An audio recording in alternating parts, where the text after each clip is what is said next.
Shalom Spiritness, kita kembali lagi di program kesayangan kita semuanya, The Inspirator, sore hari ini. Dan pada hari ini kita juga punya seorang guest speaker, narasumber yang luar biasa, seorang pastor, senior pastor dari EFGF. Namanya adalah Semi Hartanto. Selamat sore, Shalom Kak Semi. Sore Justin, seneng banget bisa bareng teman-teman nih hari ini. Yes, bersama dengan Justin dan juga ada Erwin di sini yang menemani Justin. Jadi kita bertiga, kita akan sama-sama mau tahu, ngulik-ngulik sedikit ini tentang Kak Semi. Bagaimana kehidupan hari-harinya. Benar ya Oliver ya? Yes. Ya, kita akan ngobrol bareng Kak Semi. Nanti Kak Semi bisa sharing tentang kehidupannya yang bisa menjadi inspirasi buat kita semuanya. Silakan. Jadi kalau kita melihat seorang atau sesosok, waduh, Kak Semi Hartanto ini kan rajin banget ya. Kita sering lihat di YouTube juga khotbah-khotbahnya hampir setiap minggu ya kalau nggak salah ya khotbahnya ya. Sekarang iya, karena saya akan pergi untuk jangka waktu lama. Sekarang saya ngejar kuota. Ngejar kuota. Tapi kan kalau pergi jangka waktu lama ini kan online juga bisa ya seharusnya ya. Iya, cuman kita ada onsite jadi agak sulit ya. Bisa. Kalau sekarang kan ini sudah jadi senior pastor. Kalau kita balik ke zaman masa kecil, apakah memang sejak kecil itu sudah ada cita-cita nanti saya besar mau jadi pendeta deh gitu? Enggak, meskipun saya adalah orang pertama dalam keluarga saya yang terima Tuhan Yesus. Saya terima Tuhan Yesus ketika saya TK, ada acara, ada hamba Tuhan dari Amerika datang dan kemudian manggil anak-anak kecil, siapa yang mau terima Jesus, siapa yang mau terima Tuhan Yesus. Saya maju ke depan. Dan waktu itu orang tua saya masih belum percaya Tuhan ya. Bahkan tiap malam Jumat itu papa saya masih bakar kemenyan, mandiin keris segala macam. Dan kemudian orang tua saya bertobat 6 tahun kemudian. Pada umur 10 orang tua saya bertobat. Nah setelah itu mereka maju banget melayani Tuhan. Papa saya sekolah Alkitab. Mulai umur 14 ada gereja di rumah saya. Dan setelah itu saya mundur dari Tuhan setelah ada gereja di rumah. Karena gereja jadi sesuatu yang menyebalkan. Kenapa bisa seperti itu? Apa kok menyebalkan Kak? Ya, karena gerejanya di rumah. Iya, karena sekarang nggak ganggu banget ya. Mereka pagi-pagi sudah beresin kursi, beres-beres rumah, saya masih tidur, jam 9 ibadah. Sebelumnya itu adalah rumah. Sekarang rumah plus gereja, orang datang, sekolah minggu sampai jam 4 sore. Sehingga saya sejak itu justru mundur dari Tuhan. Saya berusaha untuk menghindari apapun yang urusan namanya gereja. Karena orang mungkin sopan sama saya. Ya mungkin mereka sopan sama saya karena papa saya pendetanya. Coba kalau papa saya nggak. Jadi saya mulai meragukan ya, sincerity ya, dari ketulusan dari orang dan sebagainya. Itu salah saya. Karena saya ya berpikir demikian. Dan kemudian saya puji Tuhan ketika saya kuliah, ya saya tiap hari minum, merokok dan sebagainya, tapi masih baca firman sebelum tidur. Tapi jarak waktunya dari Kak Semi, dari yang sudah jengkel dengan ibadah dengan gereja itu jauh ya, dari 10 tahun sampai kuliah. Ya, saya 10 tahun orang tua saya terima Tuhan, saya mulai mundur usia 14 tahun kira-kira. 14 tahun. Iya, dan kemudian saya umur 18 pergi ke Amerika kuliah, dan kemudian di tengah-tengah umur 19 kira-kira ketika saya mendengarkan lagu pujian dan sebagainya, Tuhan menjamah saya dengan pribadi di situ. Dan dia ya ada suara dalam hati saya mengatakan it's okay, asal kamu mau balik. Dan hari itu saya betul-betul kembali kepada Tuhan ya. Ketika saya umur 19, jadi sempat terhilang 5 tahunan lah. 5 tahun terhilang. dalam 5. Setelah menerima suara itu kemudian kan mau balik gitu. Iya. Betul. Karena saya merasa dikasihi sekali ya. Saya merasa nggak ada condemnation ya. Kalau saya jadi Tuhan bakalan kan kurang ajar kamu anak pendeta, aku kirim geledek sekalian begitu kan. Tapi ternyata enggak gitu. Malah dia bilang ayo balik kembali. Saya ingat malam itu semua minuman saya buang ke toilet, semua rokok saya baru beli rokok Jepang enak banget loh, mahal banget padahal. Tapi langsung saya buang satu-satu, saya patahin, masukin toilet, sampai roommate saya, apartemen mate saya sampai takut masuk WC karena dia kira saya lagi mabok begitu. Dan kemudian setelah itu terjadi perubahan luar biasa ya dalam kehidupan saya. Saya baca Alkitab menjadi sangat clear, sangat tenang, sangat terang ketika membacanya, dan saya bisa mengerti dengan lebih baik. Di situ saya mengalami pertumbuhan, hausnya luar biasa. Itu sejak umur 19 tahun itu ya? Betul. Saya ketarik Kak Semi, tadi kan dikatakan Kak Semi TK udah bertobat terima Kristus ya. Kan itu kalau boleh di reminder lagi, itu bagaimana bisa sampai Kak Semi bisa terima percaya Tuhan Yesus. Kemudian juga tadi saya mau ambil kesimpulan sedikit bahwa ketika umur 10 orang tuanya tuh bertobat, berarti pertobatannya jujur bukan melihat dari karakternya Kak Semi dong, atau cara bagaimana membuat orang tuanya bertobat. Oke, saya yakin saya bertobat karena waktu umur 4 tahun itu ketika ada orang panggil saya altar call itu, saya adalah orang kedua yang maju ya. Padahal saya tergolong anak yang pemalu. Jadi itu pasti Tuhan tuh yang bekerja. Saya umur 4 bisa maju ke depan. Ya. Dari ratusan orang, cuman orang kedua saya yang maju. Dan setelah itu saya selalu mengajak orang tua saya untuk ikut semua acara yang ada di sekolah yang ada hubungan dengan gereja. Jadi saya terus-menerus ajak mereka, dan kemudian ada orang-orang lain yang memang khusus datang ke rumah untuk menginjili orang tua saya. Orang tua saya itu bertobat ketika dalam perjalanan ke Jepang. Waktu di Jepang itu ada di dalam kapal terbang terjadi badai, sampai troli untuk ngangkat makanan sama minuman itu sampai terjungkal. Jadi papa saya bilang, Yesus kalau engkau memang betul Tuhan, izinkan saya nanti pulang kembali ke Indonesia dengan selamat, saya akan mengikuti engkau. Dan seketika itu juga badai berhenti. Wow. Jadi dia tahu bahwa itu adalah Yesus. Dan orang tua saya, papa saya adalah orang yang menepati janji. Begitu pulang dalam 2 bulan dia dibaptis. Ketika saya umur 10, begitu. Itu ceritanya. Jadi keren banget ya sebenarnya ada momen-momen seperti itu yang mengubah. Jadi titik balik dari keluarga dari Kak Semi. Tapi sebenarnya Kak Semi ini berapa bersaudara sih? Saya berdua dengan kakak saya laki-laki, dan kemudian ada kakak angkat perempuan 1. Tapi sama-sama kan yang awal paling mulai terima Yesus kan Kak Semi dulu. Terus Betul. habis itu apakah berlanjut langsung dari orang tua, terus saudara-saudara semuanya mau terima, atau tetap ada halangan atau tantangan dari yang lain-lain? Orang tua saya tidak pernah menghalangi kami ke gereja sih ya. Kakak saya juga dia di sekolah yang sama, sekolah Kristen, tapi dia menerima Tuhan juga ketika dia sekolah di Singapura. Jadi itu pun momen berbeda juga buat dia. Mereka nggak pernah menghalangi saya, tetapi mereka juga orang yang sangat sulit juga terima Tuhan sampai Tuhan betul-betul menjamah mereka. Tetapi mereka memang orangnya komit ya. Jadi begitu kenal Tuhan, orang tua saya memang gaspol sih. Gaspol. Langsung full pelayanan ya, langsung masuk full. terjun. Iya. Jadi semua keluarga mendukung ya. Jadi paling tidak ya tidak melarang seperti itu ya. Betul, tidak melarang. Jadi ceritanya kayak masing-masing dijamah sendiri-sendiri ya Kak? Benar, masing-masing dijamah sendiri-sendiri, masing-masing punya cerita sendiri di dalam Tuhan. Dan kemudian lanjutkan tadi kisahnya Kak Semi kuliah di luar negeri, kemudian Kak Semi bertobat, terus mulai ikut pengembalaan bergereja di sana Kak? Betul, saya mulai ikut Bible study, dan kemudian saya terlibat dalam pelayanan. Dan kalau di Amerika itu kan pelayanan pasang surut ya untuk gereja Indonesia ya, karena tiap tahun pasti terjadi eksodus yang sangat besar sekali. Tiap tahun yang namanya leader itu udah pasti pulang ke Indonesia kan, gitu. Jadinya saya mau nggak mau ya dipaksa untuk memimpin kan sebetulnya. Jadi ini kalau saya rasa dalam gereja ini adalah pelayanan yang sangat penting yang harus kita sebenarnya sadari, namanya pelayanan penjorokan ya. Orang tuh dijorokin dulu dalam pelayanan, karena banyak orang kalau nggak dijorokin tuh nggak bakal mau pelayanan. Tapi saya rasa itu bagus, Kita melayani bukan karena memang ada hati, tapi memang Tuhan memaksa kita ada dalam keadaan di mana ada kebutuhan yang bisa kita lihat, dan ketika kita meresponi itu maka Tuhan menjamah ya, meskipun dengan rasa takut ya. Jadi dan saya rasa bagus banget kalau pelayanan memang mulai dari nol. Kita semua yang di gereja tempat dulu IFGF Seattle, kami harus jadi usher dulu karena harus mengenal semua jemaat. Dan kemudian jadi saya ngerti bagaimana cara vakum gereja. Saya tahu cara betulin kalau misalnya ada rambut yang nyangkut di vakum. Saya mengerti sampai hari ini. Saya tahu sangat berat untuk mengangkat kursi dan sebagainya. Dan kemudian ketika musisi nggak ada, terpaksa jadi pemain bass, terpaksa untuk jadi singer, terpaksa untuk jadi WL.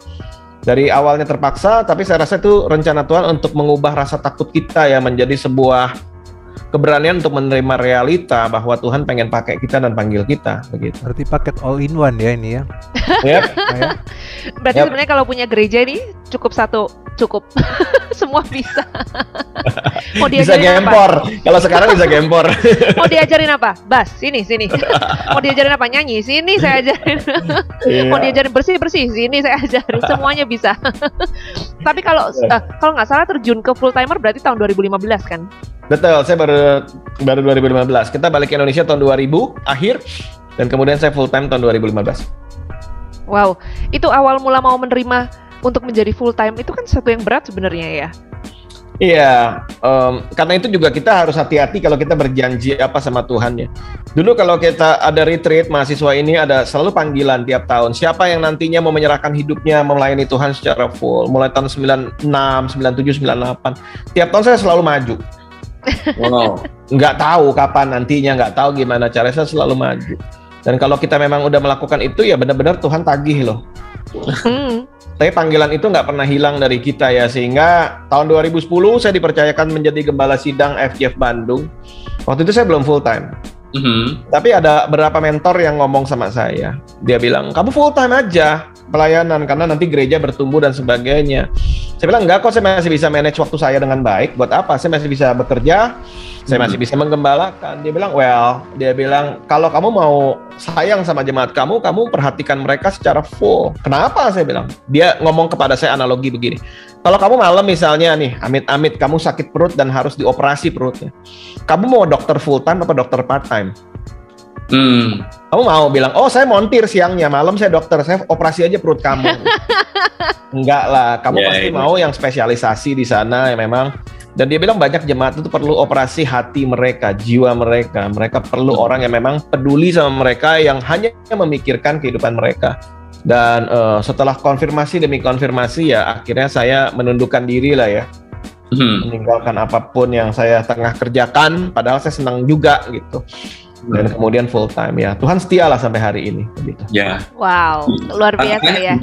Mulai dari ketika kakak merasa ada panggilan dan harus menyerahkan, itu kan sebagai pebisnis gitu kan kak, yang merintis pekerjaan mulai dari awal sampai sekian tahun, terus tiba-tiba harus menyerahkan, itu prosesnya gimana kak? Itu pasti atau tantangannya? Itu pasti prosesnya juga panjang seharusnya kan. Tapi nanti kita akan bahas setelah satu pujian berikutnya, kita akan balik lagi. Jadi tetap di Spirit.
Sampai mujizat menjadi nyata.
Spirit.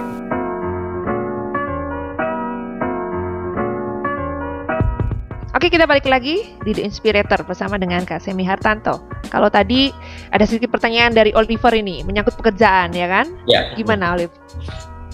Ya, tadi kan kita pengen tahu tuh Kak Semi kan merasa dapat panggilan Tuhan, kemudian dia harus akhirnya memilih untuk full time dari pekerjaan yang sudah dirintis sekian lama. Nah, ini kan kita ingin tahu juga nih, mungkin bisa jadi inspirasi buat spiritness kalian. Iya. Masih tantangannya? Ya, tantangannya tentu saja adalah delegasi ya, karena selama saya memimpin perusahaan dari awal, karena foundernya juga saya, pasti banyak sekali keputusan dan otorisasi yang harus saya pegang, begitu satu. Dan ada beberapa prinsip yang mentor saya berikan. Yang pertama adalah jangan pernah terjun pelayanan karena itu merupakan sebuah escape. Jadi mungkin dalam bisnis nggak berhasil dan sebagainya, kemudian ya udah deh saya terjun pelayanan, enggak. Kita harus usahakan. Sehingga lagi nomor satu. Ketika terjun dalam pelayanan bisnis, ketika ditinggalkan harus lagi nomor satu. Dan terbukti bulan ketika saya diorden menjadi gembala, saat itu peringkatnya kami sedang nomor satu. Jadi saya tinggalkan dalam keadaan baik, saya tinggalkan bukan dalam keadaan gagal begitu ya. Yang berikutnya adalah kan harus membangunkan siapa yang nantinya akan menggantikan di bidang A, B, dan C-nya, siapa yang akan menggantikan. Dan itu membutuhkan proses yang lama. Yang ketiga adalah jangan bohong-bohongan dong, jangan bohong-bohongan. Oh, dia full time jadi gembala tapi bisnisnya tetap dia ambil uangnya, nggak bisa begitu dong. Jadi kami diajarkan untuk komit juga bahwa apapun yang nantinya gereja berikan, yang dari perusahaan kami hanya sebagian kecil yang kami terima. Jadi kami harus hidup dari pelayanan dan bergantung kepada Tuhan, bukan kepada bisnis yang tadinya seakan-akan udah ditinggalkan padahal masih diurusin. Nggak begitu caranya, karena harus ada namanya integrity kan. Kalau mau jadi pendeta begitu ya. Ya ada banyak klausul-klausul secara hukum yang kita susun bersama-sama mengenai hak dan kewajiban sehingga semuanya bisa berlangsung dengan baik, sehingga saya sendiri bisa fokus. Istri saya pun merenungkan ini sekitar 1,5 tahun ya. Kan kita kan bebenah dalam perusahaan kan 2 tahun sebelum saya full time kan, sampai semuanya bisa berjalan begitu. Istri saya pun bergumul lama sekali, bahkan pada hari saya didoakan untuk full time itu paginya istri saya masih nangis. Bukan karena nangis karena financial akan gini akan gitu, enggak. Cuman dia bilang karena ini merupakan sebuah keputusan yang nggak bisa nantinya 2 tahun lagi bosan lah pelayanan balik lagi. Nggak bisa begitu. Betul. Ini merupakan keputusan keluarga yang akan berlangsung untuk jangka waktu yang sangat lama, kan sampai saya pensiun, sampai saya emeritus begitu. Ya. Nah, di pagi itu juga Tuhan menguatkan dia dengan ayat demi ayat, dan dia malahan lebih mantap pagi itu dibanding saya, which is very good lah menurut saya begitu. Nah, sementara ketika istri masih bergumul tuh gimana Kak? Apa yang dilakukan Kak Semi? Ya, dia tahu itu pasti terjadi juga, karena kami melihat bahkan ketika kami mulai memutuskan itu aja gereja bertumbuhnya 30-40% per tahun. Wow. Dari segi jumlah dan segalanya, pelayanan begitu, saya kan makin intensif melakukan pelayanan begitu, sehingga kami tahu lah itu adalah langkah yang benar. Dan kemudian rema demi rema, mentor demi mentor ngomong berkali-kali dalam kehidupan kami, sehingga kami merasa bahwa kami nggak perlu bukti dan tanda lagi. Ini merupakan sebuah langkah yang harus dilangkahi saja. Dan terbukti ya setelah kami memutuskan untuk full time sampai sekarang ya Tuhan melipat gandakan dengan demikian luar biasa. Karena punya banyak waktu. Dan sebetulnya ketika saya full time yang paling diuntungkan adalah keluarga saya. Karena dulu betul-betul saya kayak harus ke kantor dan kemudian ke gereja, ya. Malamnya meeting dan sebagainya. Sekarang yang diuntungkan keluarga saya punya lebih banyak waktu untuk keluarga saya dibanding sebelumnya. Cara lebih diuntungkan dengan pandemi ini berarti juga lebih diuntungkan Kak Semi? Ya, tapi kalau pandemi lama-lama banget juga rada-rada gimana anak saya dengan Zoom ya. Kalau sebagai seorang berarti kan sudah pendeta, gembalakan orang-orang banyak ini gitu kan. Ada nggak sih sebenarnya tantangan yang paling berat menggembalakan seseorang? Menggembalakan seseorang atau sebuah kelompok gereja adalah untuk kasih tahu. Sebetulnya paling berat dalam sebuah gereja adalah clarity, menurut saya, kejelasan. Banyak hal yang nggak jelas dalam pelayanan, mungkin karena banyak anugerah, banyak kasih karunia, nggak enakan sama orang ya. Saya juga nggak bilang dalam pelayanan juga harus judes sama orang, harus terlalu strict sama orang, enggak juga. Tapi yang penting jelas, Yang pertama, orang harus jelas bahwa kami tidak mungkin bisa adil kepada semua orang, karena Tuhan yang maha adil. Begitu. Kemampuan kami sangat terbatas sekali begitu. Sehingga Kami juga bukan hakim, bukan juri ya. Seringkali dalam penggembalaan ditaruh di titik di tengah, di mana pastor yang mana yang benar gitu. Siapapun yang kami bela, siapapun yang benar atau salah, dua-duanya pasti mental juga begitu. Sehingga saya rasa adalah baik kalau misalnya seorang gembala menetapkan bahwa kamu harus setia pada firman Tuhan dan kamu harus ikuti apa yang ada dalam firman Tuhan dan jangan meminta kami untuk menjadi penengah dalam segala sesuatu. Mengejar kedewasaan lah intinya begitu. Dimana kalau orang sehat dia bahkan bertumbuh berbuah dan dia menjadi dewasa begitu ya, sehingga itu clear apa yang menjadi bagian gereja, apa yang bukan menjadi bagian dari gereja, apa merupakan bagian dari penggembalaan dan bukan bagian dari penggembalaan. Contoh saya bilang yang full time cuma saya, istri saya full time-nya adalah sebagai istri saya dan ibu anak-anak. Sehingga nggak ada tuh ya, oh ibu gembala, bugem, ayo dong begini, ayo ikut meeting itu, ayo ikut doa ini, ayo ikut doa itu. Yang full time cuman saya ya, jangan buy one get one free ya. Emang dikira kita McDonald buy one get one free otomatis dia? Enggak. Istri saya mau ikut meeting apa, terserah dia nggak mau ikut, it's okay, karena yang full time cuman saya. Itu jelas sekali dari awal. Jadi saya rasa yang paling fundamental adalah menetapkan apa yang jelas. Selama everything's clear, semuanya akan berjalan dengan baik. Tapi Kak Anam kan juga sekarang mulai menerjuni kayak khotbah, ya kan? Itu maksudnya ada dorongan dari Kak Semi atau memang keinginan sendiri? Oh iya deh, aku mau nyoba deh untuk pelayanan juga gitu.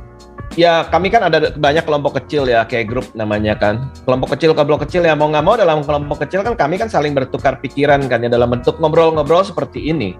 Kan tiap minggu kami kadang berpindah-pindah kayak grup demikian, sehingga kan kadang-kadang istri saya juga kan ikut ngobrol dong, ngomong dong. Dan mungkin orang mendapatkan value dari apapun yang dia ngomongin ya, sehingga orang bilang bahwa, Kak, tolong dong sharing juga gitu, kami pasti akan diberkati. Dan kemudian kalau dia merasa cocok temanya, dia merasa nyaman dengan situasinya, dia mulai berkata iya dan tentu saja bisa karena biasa ya. Jadi karena dia lakukan terus-menerus, sekarang menurut saya dia jauh lebih comfortable dibanding 4-5 tahun yang lalu. 4-5 tahun yang lalu mungkin dia nggak mau sama sekali, tapi sekarang dia lebih comfortable melakukan. Jadi organik lah ya, pertumbuhan tuh harus organik ya, nggak bisa dikarbitkan ya, nggak bisa orang tuh diorbitkan, nggak bisa lah, harus sesuatu yang organik yang memang dari Tuhan, natural. Artinya, ya iya betul. Memang kalau dari Tuhan itu biasanya alami jalannya, jadi pelan-pelan, nanti lama-lama kita juga akan menikmati momen-momen seperti itu. Iya, kalau kita maksa mungkin kita ada di sana, tapi kita mungkin nggak siap untuk menerima platform itu ya.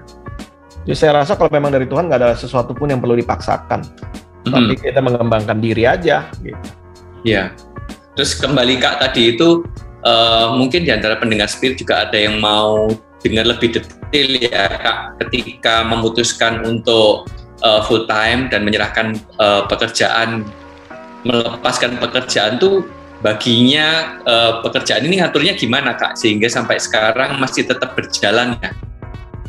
Ya, tentu saja kesejahteraan daripada orang yang melanjutkan harus dipikirkan dong. Kalau enggak, untuk apa dia lebih mengambil tanggung jawab ketika dia tidak mendapatkan sesuatu kan ya. Jadi kepemilikan pun saya rasa harus berani untuk dibagi dong. Karena orang ketika ada rasa memiliki, maka dia akan bisa memegang sebuah tanggung jawab dengan lebih berani, lebih tegas. Contoh dulu, saya kan marketing ya, benar-benar orangnya marketing, istri saya accounting begitu loh. Sehingga seringkali ada pameran dan sebagainya, itu teman-teman tuh marketing directornya bilang, ayo Pak, pameran begitu kan. Nah setelah dia sendiri jadi salah satu pemilik, bosnya, dia sendiri bilang, jangan pameran, kita harus saving uang. Jadi kan kepemilikan ya, yang pertama harus dibangun adalah kepemilikan kan. Memiliki ini, dan sama dalam keluarga, sama dalam gereja lah, kepemilikan begitu. Dan kemudian sistem bagaimana yang nggak terlalu micromanagement ya. Banyak sekali yang membunuh perusahaan itu adalah micromanage, ketika si bos ini pengen ngatur segala sesuatu sampai detail-detailnya. Oke, kalau memang orangnya detail, tetapi mungkin nggak ada pertumbuhan dari segi anak buah ketika terlalu micromanage everything begitu. Yang harus dipegang adalah kan prinsipalnya ya. Kita ini nggak melakukan ini, nggak melakukan itu, tapi kita pegang value-nya ini dan itu dan sebagainya begitu. Bagaimana cara kita mendidik orang, bagaimana bahkan cara kita rilis orang dengan baik-baik, bagaimana kita menyikapi pasar dan sebagainya. Dan kalau ada untung nanti investasinya di bidang mana dan sebagainya, jangan terlalu spekulatif, don't put your egg in one basket.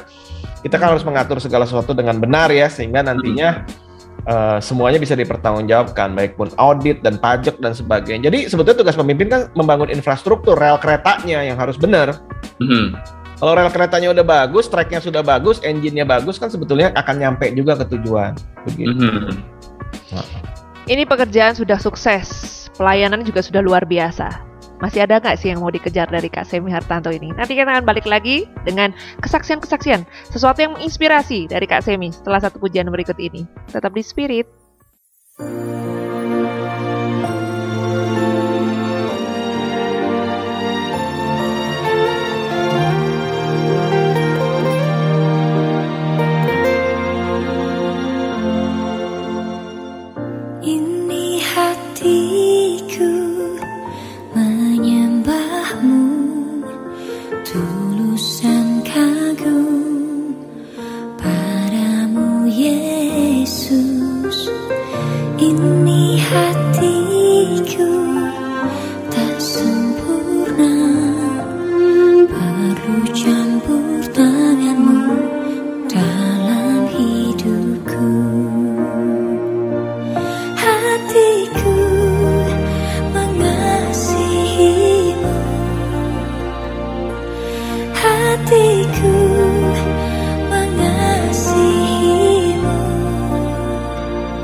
Spirit.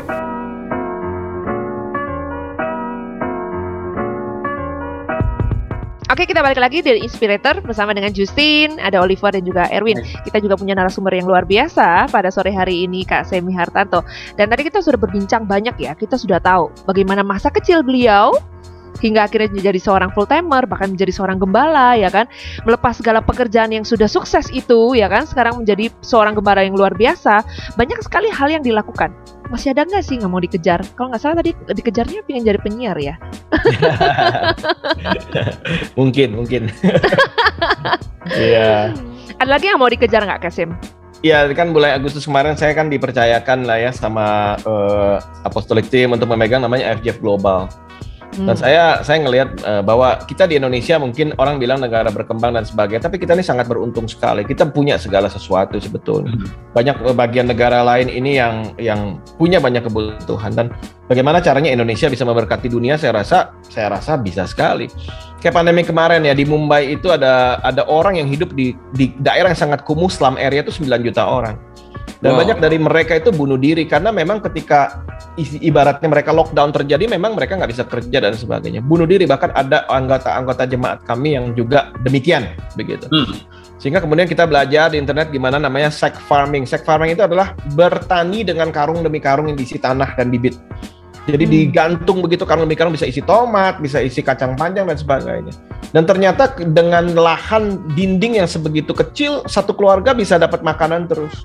Sehingga sack farming berkembang, dan kemudian ada 10.000 kepala keluarga yang mengadopsi sack farming, dan satu wilayah itu menjadi makmur, menjadi bisa makan dan sebagainya. Dan kemudian kemarin ya ada pengungsi dari Afghanistan pergi ke Pakistan dan sebagainya. Kita kasih makan 200.000 orang gitu.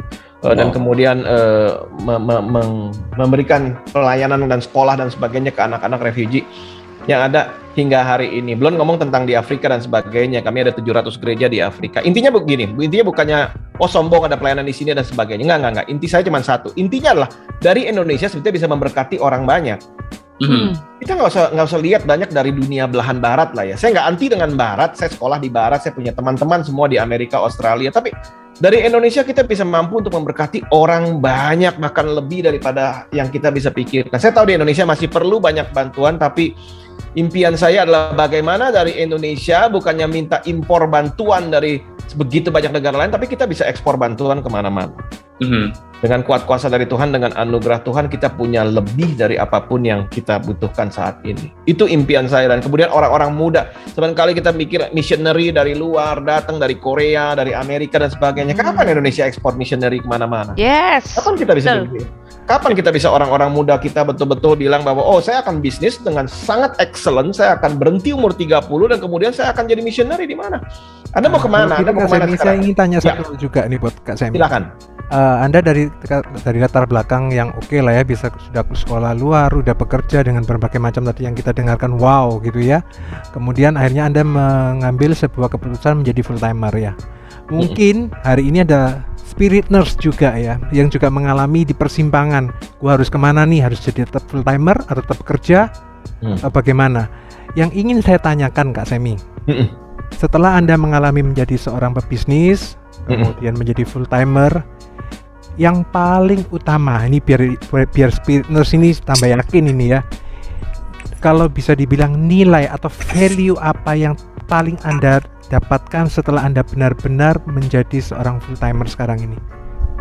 Oke.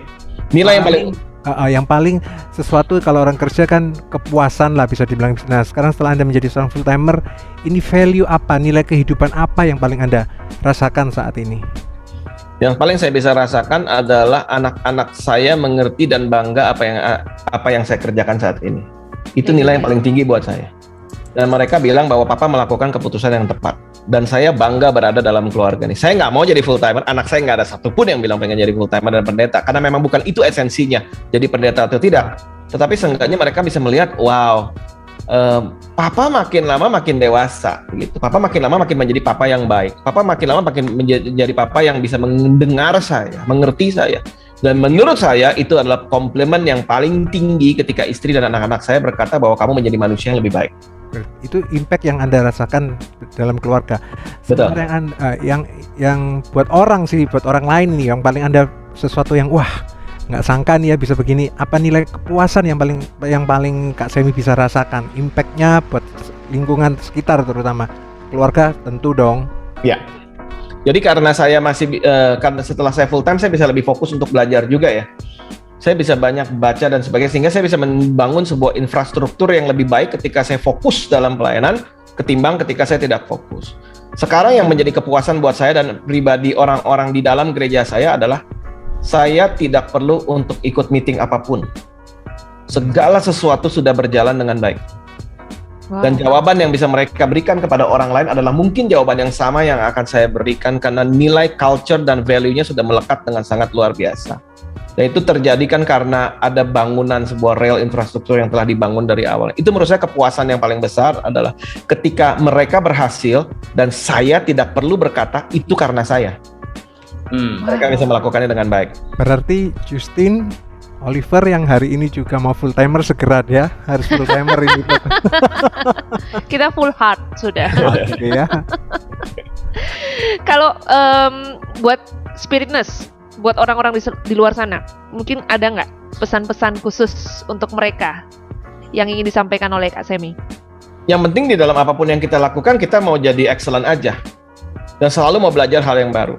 Selama pandemi kemarin ya, saya dapat banyak link kan ya, dari sekolah online gratis dan sebagainya. Saya kemarin selama 68 jam mengambil kuliah namanya Journalism and Broadcasting dari Columbia University di New York. Wah, ini memang cita-cita jadi penyiar ini kelihatannya. Karena gratis, Justin, karena gratis. Dan saya, wah ini kesempatan bagus saya bisa ambil. Karena dulu dengan nilai-nilai saya nggak mungkin bisa masuk Columbia University, tapi justru dalam pandemik ini saya bisa ngambil journalism class dan bagaimana the art of interviewing nih ya. Dan saya merasa Erwin, Justin, dan Oliver adalah interviewer yang sangat baik sekali, setingkat dengan Columbia University. Gitu ya. Jadi saya mengambil bagian memang interviewing, the art of interviewing begitu. 68 jam saya ambil dan karena saya mau terus belajar. Jangan pernah berhenti belajar karena promosi datang dari Tuhan. Masalahnya adalah apakah Anda dalam posisi siap dipromosikan oleh Tuhan, apakah Anda pernah mempersiapkan diri. Promosi datang dari Tuhan. Nah, tadi nyambung masa pandemi tadi, Kak Sam. Kita lagi bayang-bayangin juga kalau sebelumnya kan hamba Tuhan itu biasanya padat banget kan jadwalnya, Kak, kalau sebelum pandemi. Terus pas pandemi ngapain aja ya, Kak? Kayak Kak Semi gitu gimana, Kak, mengisi waktunya ketika pandemi kemarin? 68 jam belajar. Jadi tentu saya awal-awal kita menyibukkan diri pasti dengan Zoom demi Zoom ya, karena lagi mungkin orang filled with excitement dengan Zoom, tetapi lama-lama kan bosan juga ya. Setelah 3-4 bulan Zoom itu bosan. Bahkan anak-anak saya sekolah juga Zoom bosan juga begitu. Dan setelah itu apa yang dilakukan bukan hanya belajar, tapi saya belajar untuk namanya rest ya dalam Tuhan ya. Saya sadar sejak saya full time, bahkan dari dulu sejak kerja itu saya nggak bisa namanya rest. Saya nggak bisa nikmati liburan loh. Kalau orang bilang, oh saya suka resort ini, saya cuma bisa 1 malam di resort. Saya nggak bisa enjoy, saya nggak bisa. Kenapa? Saya, kalau saya nggak 10 hari nggak meeting, saya gatel-gatel kali gitu ya orangnya. Wow. Ya. Kita justru kalau sudah di resort ya kan, kita menikmati momen-momen di situ. Ini justru gatel ya. Saya nggak bisa, bahkan ketika saya dalam kapal terbang, penerbangan 12 jam, saya langsung kirim email, sehingga staff saya nggak suka kalau saya dalam kapal. Saya banyak ide-ide untuk mereka bisa kerja dengan banyak gitu ya. Wow, everyday fruit. Harus terus bekerja, harus terus berbuah, harus ada yang dikerjakan. Tapi selama pandemi ini saya belajar satu hal, bahwa rest itu adalah anugerah dari Tuhan. The art of doing nothing itu merupakan sesuatu hal yang merupakan sebuah luxury. Kalau sekarang bilang, kamu hari ini ngapain? Nothing. Bukan karena saya malas, tapi karena memang nothing. Sehingga saya sekarang aplikasikan itu dalam staff saya, jam kerja saya kurangi, hari kerja saya kurangi, karena saya tahu mereka bukannya malas. Jadi mereka butuh hari-hari untuk mereka bisa refleksi, betul-betul sama dengan keluarga mereka bersama-sama, dan itu merupakan sebuah luxury yang Tuhan berikan, sabat dalam kehidupan kita, dan itu saya enjoy dan saya belajar dalam masa pandemi ini. Luar biasa ya. Berarti pandemi malah banyak yang dikerjain ya, Kak ya? Iya, banyak hal. Saya bisa dengar podcast lebih banyak, saya baca buku lebih banyak. Setelah pandemi mungkin saya baca 78 buku ya, saya dengar buku. Saya nggak pernah baca buku lagi, saya audiobook semuanya. Wow. Jadi semua audiobook, semua dipelajarin, semua dibaca, ya kan? Itulah Semi Hartanto. Kalau kita mau berkata tentang seorang Semi Hartanto 5-10 tahun ke depan, kira-kira siapakah Semi? Menjadi seperti apakah Semi 5-10 tahun ke depan? 5-10 tahun ke depan saya akan lebih banyak di belakang layar dan membiarkan orang yang muda untuk mereka lebih bisa maju. Karena tema di tahun depan untuk gereja saya dan seterusnya adalah namanya Racing 22. Artinya adalah bagaimana caranya orang umur 22 mereka sudah siap berkontribusi dalam masyarakat. Kenapa 22? Karena itu merupakan masa orang baru lulus kuliah. Jadi saya akan lebih banyak di belakang layar, dan kalau ada orang muda jauh lebih maju dari saya, disitulah saya menemukan kebahagiaan.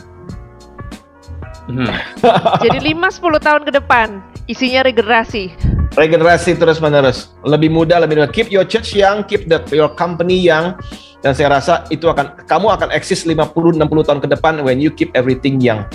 Yang tua jadi apa? Yang tua jadi mentor, yang tua jadi teman, yang tua jadi teman ngafe dengan mereka. Nothing wrong with that. You need to be proud kalau kamu punya banyak waktu ngafe dengan yang lebih muda. Jadi 50 tahun ke depan Semi ada di mana? Semi ada di kafe-kafe. Berarti kita bisa ikut ya, Kak? Silahkan. Antara banyak buku yang Kak Semi udah baca, buku apa aja Kak yang inspirasi Kak? Kalau saya rasa untuk Anda yang memang pengen baca satu buku yang saya rekomendasikan untuk musim ini, yaitu Start with Why, Simon Sinek. Yang mengatakan start everything with the why. Jadi apapun yang kita lakukan kita harus ngerti why-nya itu apa, why. Sehingga anak saya kalau ngomong sesuatu, Pak saya mau beli ini, Pak saya mau pergi ke konser itu, saya selalu tanya why. Karena itu yang mentor-mentor saya tanyakan kepada saya. Why kamu memutuskan nih why? We need understand with why, the what will be easy. Bagaimana caranya akan lebih gampang kalau kita mengerti the why. And God will provide. Tuhan akan memberikan what-nya, apanya, bagaimana caranya ketika kita mengerti mengapa kita melakukan itu in the first place. Gitu. Simon Sinek, berapa kali saya dengar motivasinya, inspirasinya, cukup banyak hal yang baru yang dia ceritakan. Ya, nanti mesti dengar juga interview dia dengan Carey Nieuwhof tuh ya, tentang gereja post pandemic itu seperti apa. Menurut saya begitu banyak membuka. Bahkan kalau Anda pengusaha, Anda harus dengar itu, karena usaha sebelum pandemi dan setelah pandemi ini beda sekali. Yes, sangat-sangat berbeda. Kalau tentang pelayanannya Kak Semi, kita akan menjadikan suatu kesimpulan. Kalau tentang pelayanannya Kak Semi ini, zaman pandemi sama setelah pandemi, ada perubahan juga? Kalau setelah pandemi, saya rasa harus banyak sekali hubungan antar manusia harus diperlengkapi, karena saya rasa bukannya Zoom kelihatannya banyak sekali meeting ya, tapi hubungan antar manusia menurut saya membutuhkan touch juga. Yes, sebetulnya.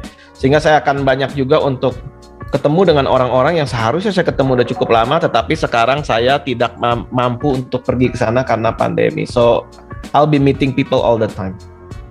Wah, meeting people. Berarti siap-siap ya, Erwin Oliver, kita akan bertemu dengan Kak Semi ke depan.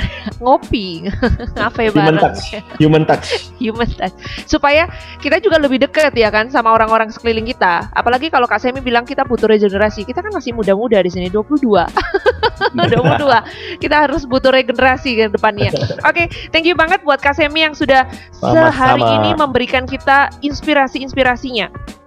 Dari bagaimana sejak kecil, bagaimana problem yang dilalui, tantangan-tantangan yang dihadapi, bahkan untuk menjadi seorang full timer, seorang gembala pun, ya kan? Apa yang sudah dibuat, bahkan pekerjaan-pekerjaannya juga ya Oliver ya? Ya betul. Jadi banyak hal yang sangat menginspirasi tadi, bagaimana Kak Semi mendelegasikan pekerjaannya, memilih untuk full time, dan kemudian bagaimana dia mengisi waktu luangnya, tetap mengembangkan diri, belajar hal-hal yang baru. Saya kira ini yang perlu kita biasakan ya, Justin, Erwin ya. Sekalipun di masa pandemi ini banyak orang mungkin work from home, di rumah aja gitu kan, bukan berarti nggak ngapa-ngapain, tapi kita harus mengisi waktu kita dengan hal-hal yang berguna, mengembangkan diri, baca buku, dengar audiobook, belajar hal-hal yang baru gitu kan, mengikuti perkembangan.